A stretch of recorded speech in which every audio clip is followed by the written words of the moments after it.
Capitão, iceberg à frente! Calma, gente, porque aqui tá tudo tranquilo, viu? É porque foi justamente por causa de um iceberg que o Titanic ficou para sempre na história. Você pode estar se perguntando o que esse navio teve de tão especial. É que a publicidade da época falava que ele seria o mais luxuoso do mundo e que também era a prova de naufrágios. Só que não, né? Porque o Titanic nunca chegou ao seu destino final em Nova York. Muito pelo contrário.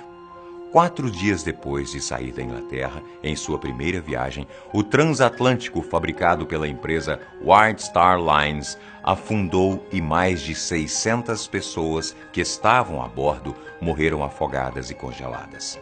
Em 2017, a tragédia completou 105 anos e parece que sempre haverão novas histórias sobre a noite de 14 de abril de 1912. Sobre o acidente, o iceberg, todo mundo já sabe. Mas o que aconteceu com os pouco mais de 700 passageiros que sobreviveram à tragédia?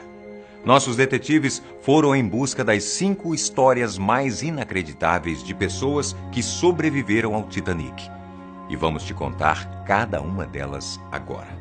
Eu sou Antônio Bocco e sejam bem-vindos ao nosso canal. Número 1. A incrível história de Violet Jessop. O primeiro caso da nossa lista é inacreditável, mas com certeza mostra que Violet Jessop pôde ter sido uma das pessoas mais sortudas do mundo. A jovem moça não esteve em apenas um naufrágio, mas sim em 3 grandes acidentes, sendo um deles o Titanic. Acredite se quiser, ela sobreviveu a todos eles. O mais impressionante é que Violet nunca esteve nesses navios como passageira, mas como parte da tripulação responsável por atendimentos médicos e de limpeza. Ela trabalhava para a White Star Lines, dona dos navios Titanic, Britannic e Olympic. É importante lembrar que esses 3 transatlânticos eram irmãos e foram fabricados mais ou menos do mesmo jeito. Por isso, surpresa nenhuma que todos eles tenham se envolvido em grandes catástrofes. Descendente de argentinos, Violet cresceu na Irlanda e depois que seu pai morreu e a mãe começou a adoecer, ela foi em busca de um emprego. Foi aí que o destino dela e as tragédias em alto mar se cruzaram. Depois que Violet sobreviveu ao primeiro acidente no Olympic, a família a convenceu de ir trabalhar no Titanic, porque era mais luxuoso. Depois que Violet morreu, no comecinho da década de 70, algumas memórias registradas num diário foram publicadas. Ela descreveu em detalhes como sobreviveu ao naufrágio do Titanic e o que aconteceu naquele dia.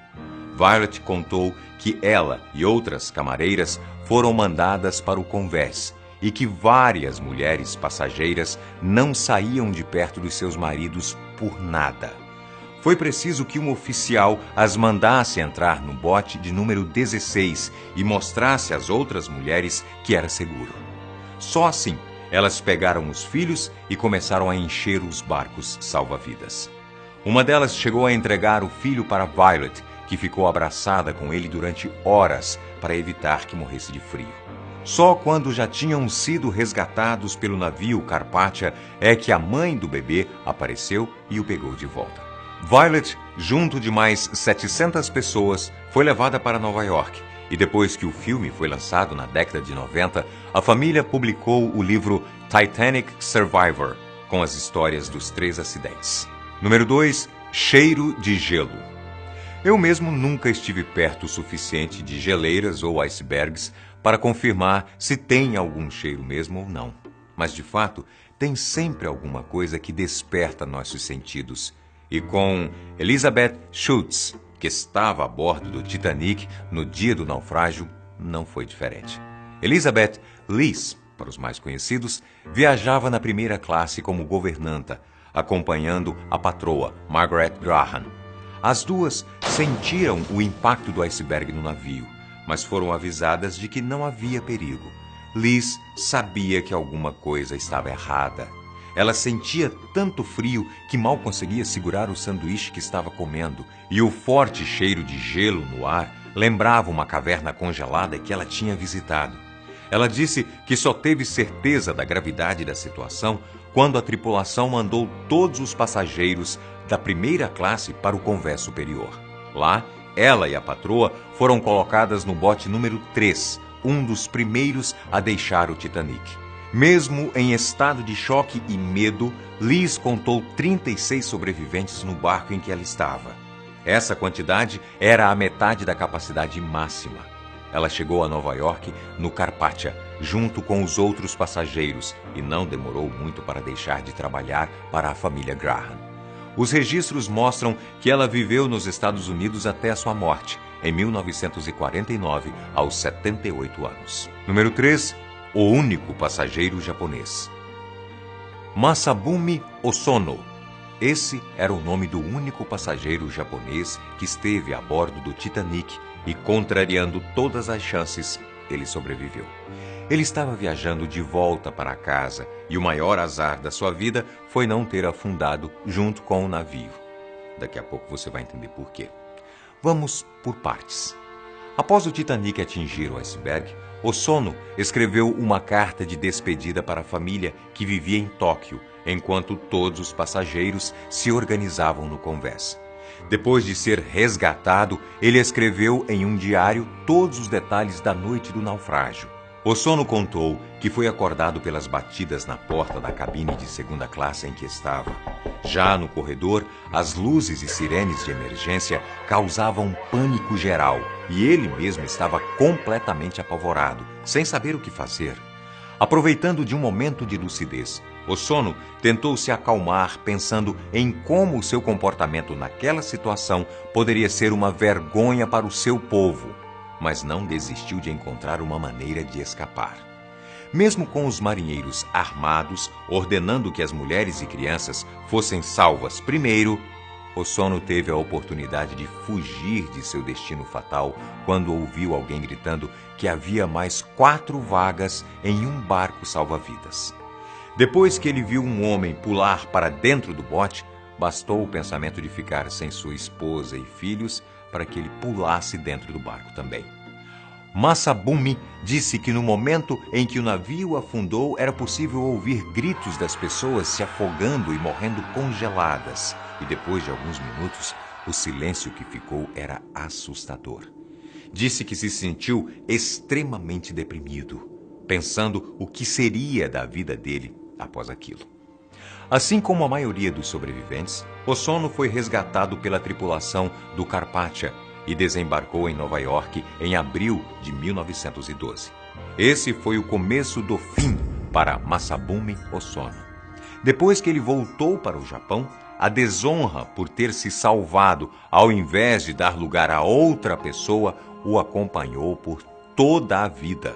O homem foi demitido do seu emprego como funcionário público, teve livros e documentos que contavam sua história como um exemplo de comportamento vergonhoso e foi até denunciado por imoralidade e falta de ética.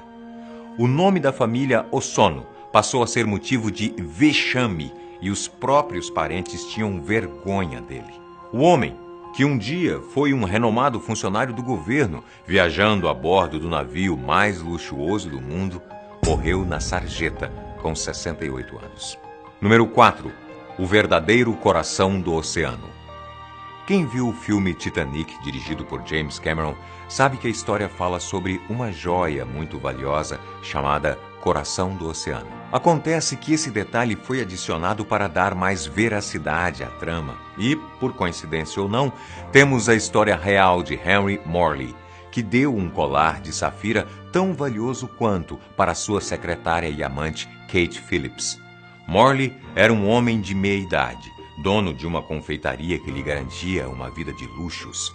Quando precisou de um assistente para ajudar o seu contador nos negócios, Kate, com então 19 anos, entrou na história e os dois se apaixonaram perdidamente. Os pombinhos estavam a bordo do Titanic para fugirem para a Califórnia e viverem juntos. E antes de embarcar, ele presenteou a moça com o tal colar de safira. Morley deixou a esposa, filhos e os negócios na Inglaterra para viver um grande amor, mas as coisas não acabaram muito bem para ele. Durante o naufrágio, apenas Kate se salvou.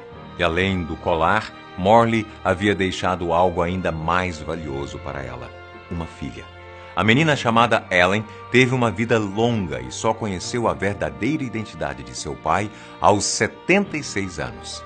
Isso só foi possível depois de um canal americano publicar uma matéria sobre os sobreviventes do Titanic e Ellen ir atrás da verdadeira história sobre sua família. Nessa mesma época, ela contou que havia herdado da mãe o colar de safira e a chave da cabine onde eles ficaram.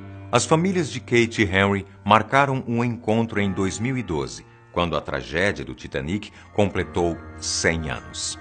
Número 5. As crianças abandonadas.